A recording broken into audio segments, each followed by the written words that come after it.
Olá, seja bem-vindo ao Universiência, o primeiro programa brasileiro de TV aberta e internet, que é produzido por meio de uma parceria entre TVs e universidades públicas nordestinas. Aqui você acompanha um pouco a respeito das pesquisas científicas que são realizadas no Nordeste e como elas influenciam de forma muito positiva na sua vida. Vem com a gente conferir o que tem para hoje. Nesta edição, veja como a evolução científica tem contribuído para a descoberta de novas vacinas. Pesquisadores desenvolvem um composto químico que pode ser uma esperança contra as temidas superbactérias. E ainda, um estudo aponta que o mel de cacau pode ser um substituto saudável do açúcar e uma boa oportunidade para o agronegócio.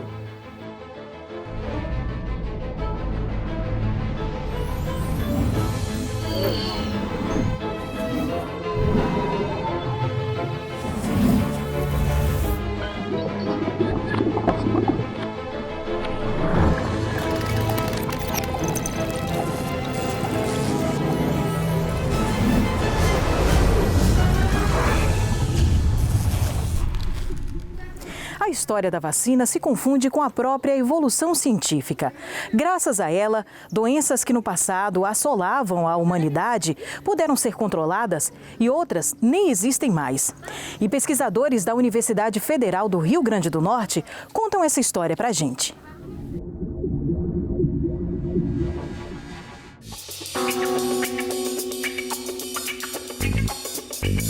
A história da vacina começa com uma onda de varíola no século XVIII. Com isso, os pesquisadores se sentiram motivados a descobrir uma forma de prevenção à doença. Como é que eles descobriram a vacina? Através da observação de que ordenhadeiras, na época, que trabalhavam ordenhando as vacas para atividade pecuária, elas adoeciam de uma variante da varíola, que era a varíola bovina.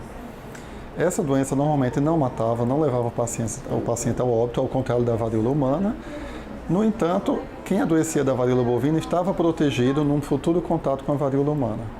Então, Edward Jenner percebeu essa proteção e imunizou um adolescente na época com a varíola bovina e provou para a população de que esse adolescente ele não mais mesmo num segundo contato com a varíola, dessa vez com a variante humana, não estava mais sendo acometido pela doença. Após o experimento de Jenner, onde ele inoculou uma criança com a varíola bovina e percebeu a cura contra a varíola ou a proteção contra a varíola humana, Louis Pasteur deu sustentabilidade em laboratório, desenvolveu essa vacina em laboratório que durou décadas. Por décadas, a população europeia e se expandiu para os outros continentes, utilizou da varíola bovina para imunizar os humanos e estarem protegidos contra a varíola humana. As vacinas são produzidas principalmente através de micro-organismos conservados em laboratórios, podendo ser inativados ou atenuados. O micro-organismo atenuado ele está vivo, porém ele não apresenta o que a gente chama de virulência. Então ele está vivo, porém no estágio como se fosse latente. Então, como ela está latente, ele não é capaz de desenvolver a doença no paciente, mas ele é capaz de ser reconhecido pelo sistema imunológico e o que se espera é uma resposta imunológica do tipo humoral, ou seja, é capaz de produzir anticorpos. Quando o micro-organismo ele é inativado, ele está morto. Então, o que acontece? O repertório de antígenos, que são as moléculas para as quais o nosso organismo promove a reação imunológica, esse repertório ele é menor, de proteínas, de enzimas, devido ao micro-organismo não apresentar metabolismo. A criação de novas vacinas está relacionada à biotecnologia. A gente tem algumas tendências em vacinas. Eu diria que as duas principais são a tecnologia do DNA recombinante. A gente tem hoje duas vacinas que estão no mercado através da engenharia genética ou tecnologia do DNA recombinante, que é a vacina contra a hepatite B e a vacina contra o HPV. E uma segunda tendência, além das próximas vacinas terem a tendência de virem atreladas a procedimentos, a técnicas de engenharia genética, a gente tem os sistemas de liberação, como, por exemplo, lipossomas, nanopartículas, micropartículas, que vêm auxiliar no processo de imunização, tanto na questão da biocompatibilidade, como na liberação prolongada e no controle da inflamação desse imunógeno para que o paciente apresente a melhor resposta imunológica possível no menor prazo e com doses em menor número. Carla é pesquisadora da UFRN e atualmente trabalha no desenvolvimento de um soro para o combate ao veneno do escorpião Titus stigmurus, bastante confundido com o escorpião amarelo. Obtivemos esse veneno, do escorpião durante o mestrado e testamos esse veneno com os dois o imunadjuvante tradicional, que é usado nas vacinas no país, o hidróxido de alumínio. E desenvolvemos aqui no laboratório um outro imunadjuvante que, a partir de nanosistemas, que foram as nanopartículas de quitosana. E testamos esses dois imunadjuvantes, vacinamos os animais e, a partir dessa vacinação, após 6 semanas de imunização, obtivemos o soro. O Brasil, na verdade, ele é um dos maiores produtores de vacina da América Latina e é país de primeiro mundo na produção de vacinas. Algumas técnicas que a gente desenvolve aqui, algumas metodologias, elas são inovadoras e são referência para todo mundo. Países de primeiro mundo, eles vêm até o Brasil para estudar, para aprender e muitas vezes há a possibilidade de um contrato de transferência de tecnologia para que o Brasil possa ensinar aos outros países o desenvolvimento do que é feito aqui. E daqui a pouco tem mais Universiência. Fique com a gente.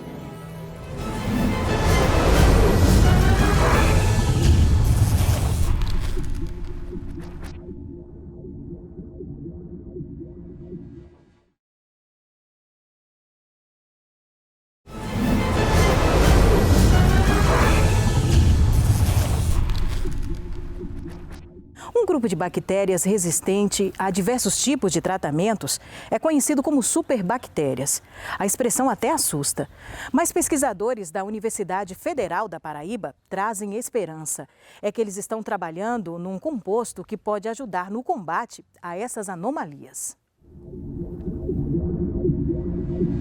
Um pó extremamente tóxico que, ingerido sozinho, pode levar à morte, mas que, trabalhado em laboratório, pode melhorar bastante a saúde das pessoas. Essa transformação foi realizada por pesquisadores do Laboratório de Pesquisa em Bioenergia e Síntese Orgânica da UFPB. A partir do ácido seleno-glicólico, eles desenvolveram um composto com ação antibacteriana. O principal trunfo da substância criada é que ela pode ajudar a combater as superbactérias resistentes a antibióticos. A bactéria ela tem um mecanismo, na verdade 3 mecanismos. Ela inativa, certo? A substância, o antibiótico, dizendo assim. Então, ela pode quebrar a estrutura do antibiótico, certo? Ela pode agregar algum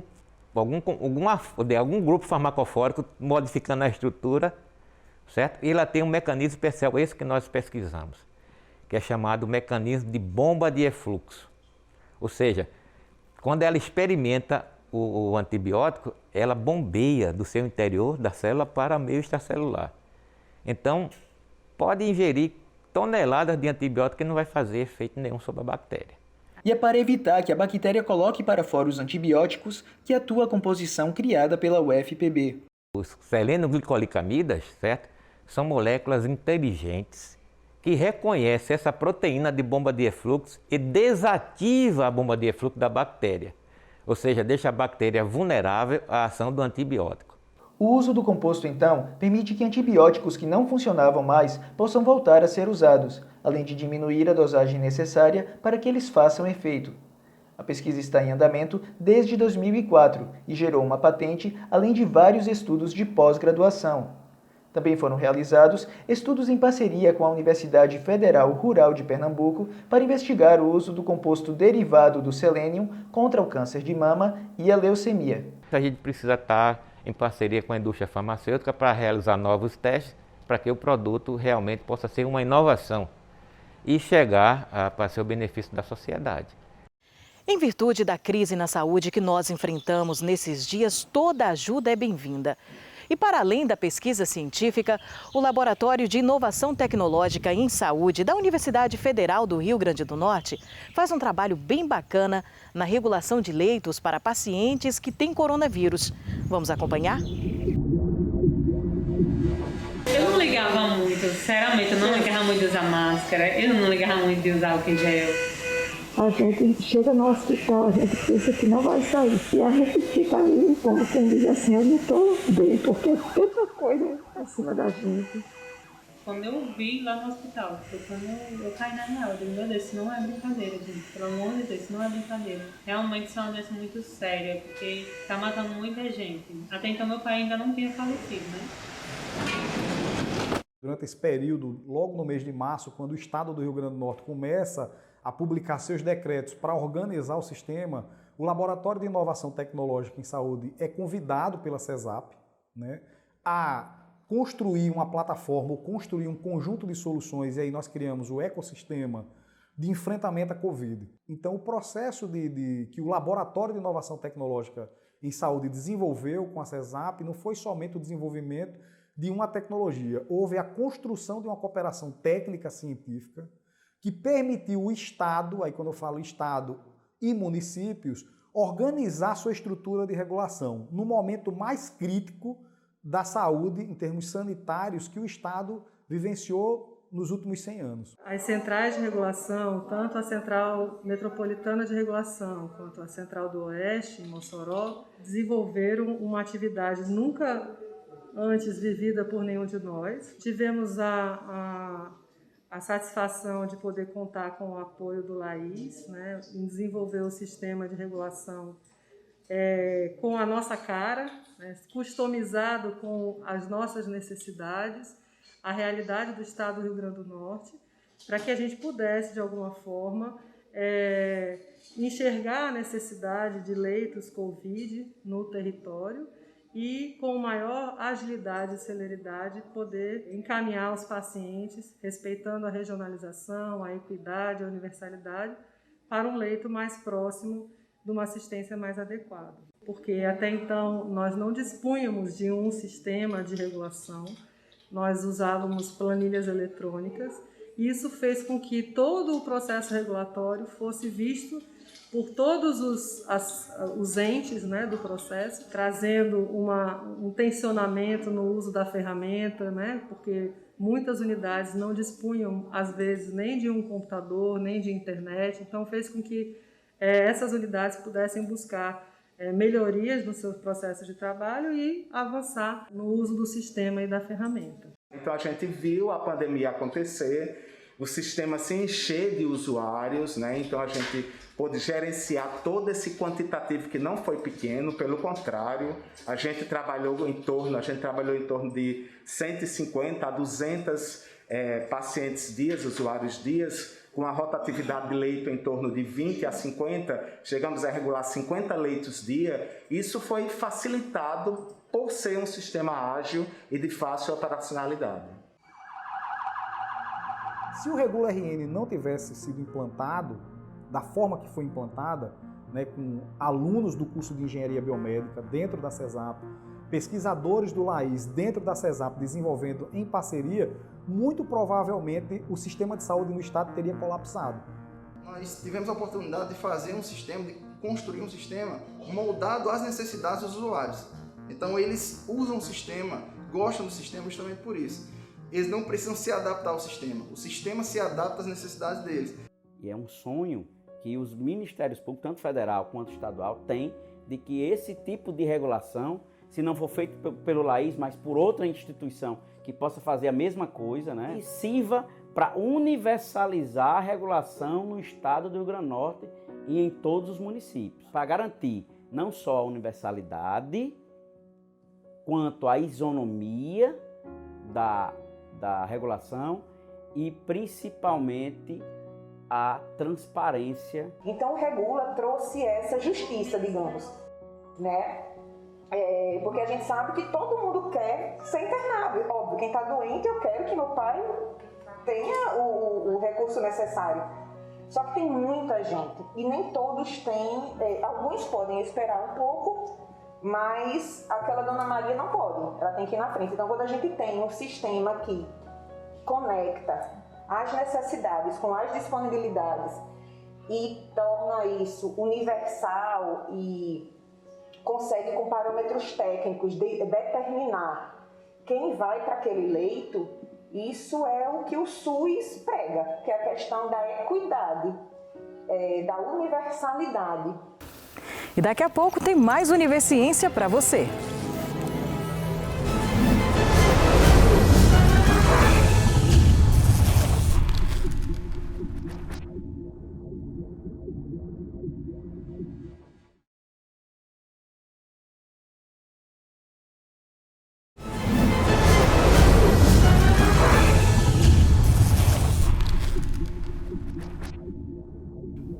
Distanciamento social, lockdown, crises econômicas, incertezas sobre o futuro, o acesso à vacina. Tudo isso é tão familiar para a gente nos últimos tempos, não é mesmo? E cientistas da Universidade Estadual de Santa Cruz, no sul da Bahia, fazem uma análise do quanto esse turbilhão de coisas na cabeça pode afetar a nossa saúde como um todo.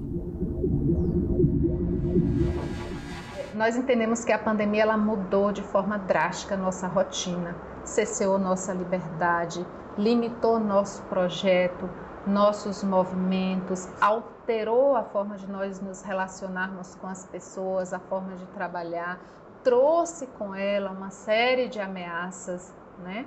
Ameaça de perda da saúde, ameaça de ser atingido, ameaça de morte, ameaça de desemprego, ameaça de separação, ameaça de solidão, ameaça de agravamento já de doenças, de transtornos, transtornos mentais que já se faziam presentes.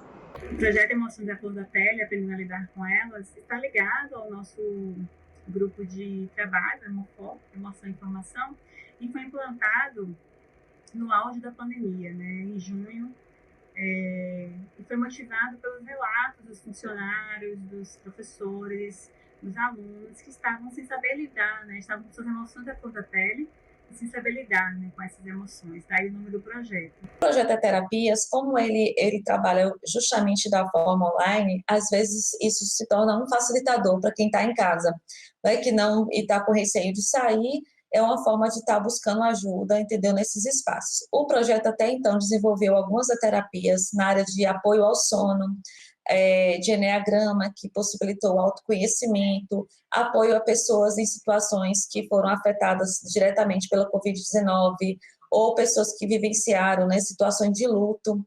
Eu também ofereceu alguns grupos, né, de apoio a trabalhadores da saúde que estavam na linha de frente da Covid-19 na atenção primária à saúde, e também da assistência social, como também algumas outras modalidades, como bate-papo literário.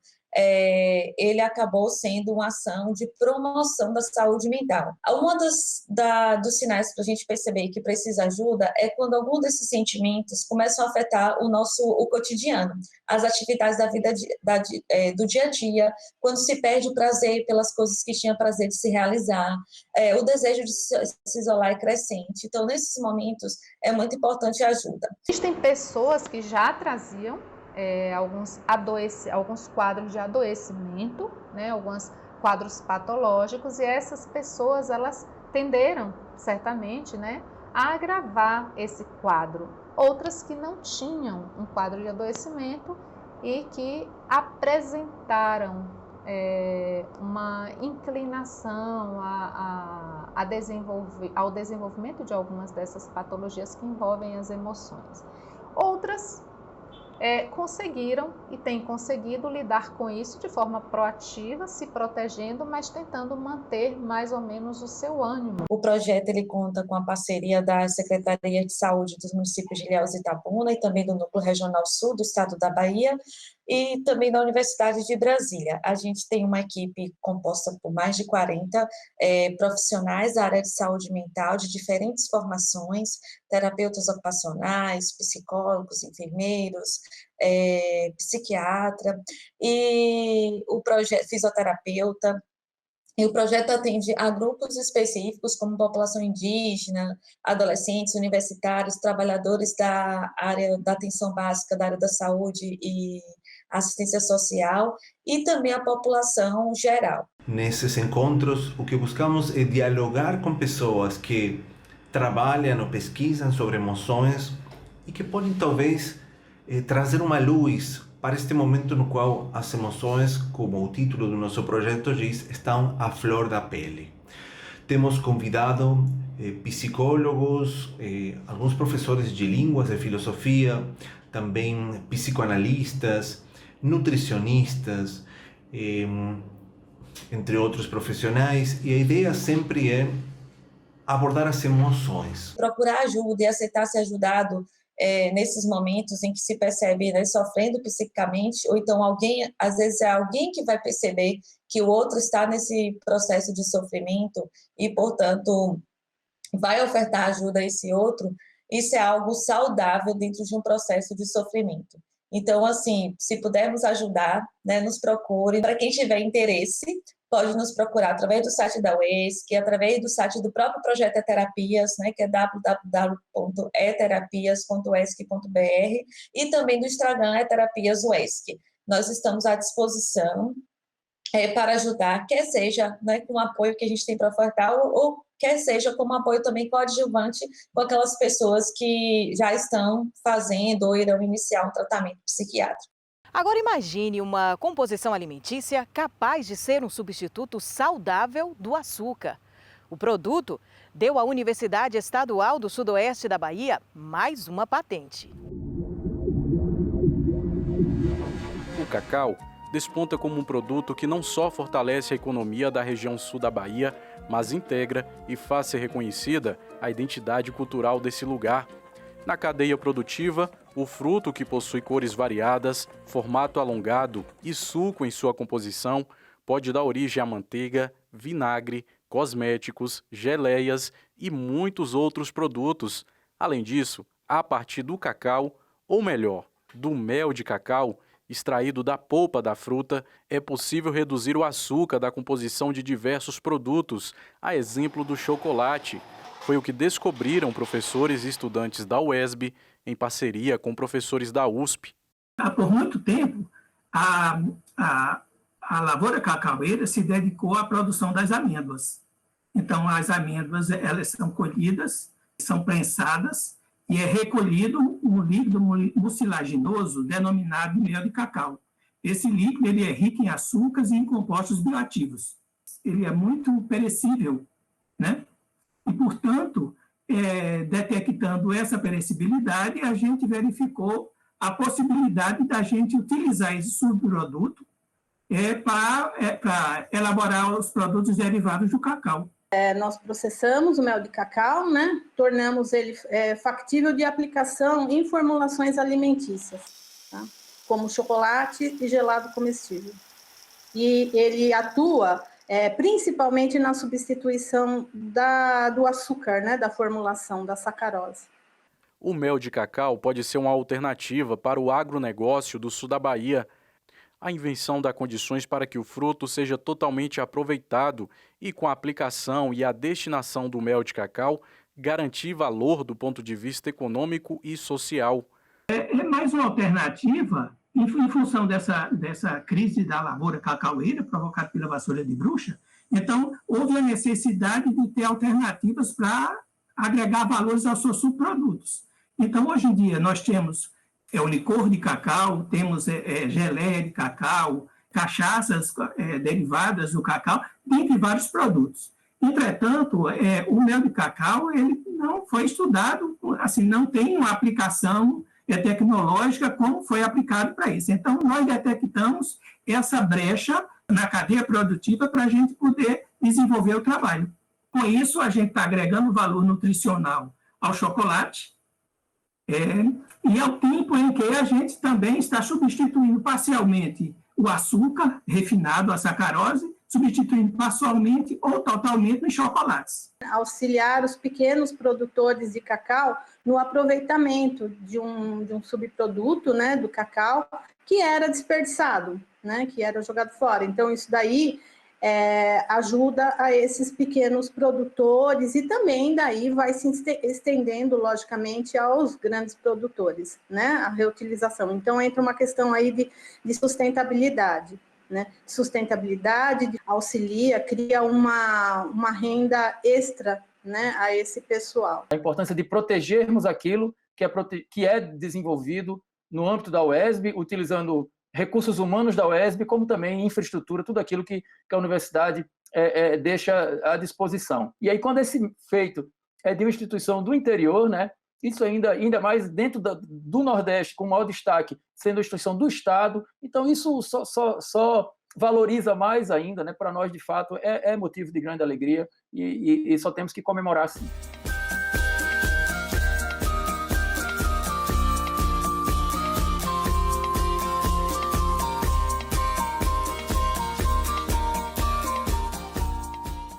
O Univerciência de hoje fica por aqui. Muito obrigada por sua companhia. A gente se encontra na próxima edição. Até lá!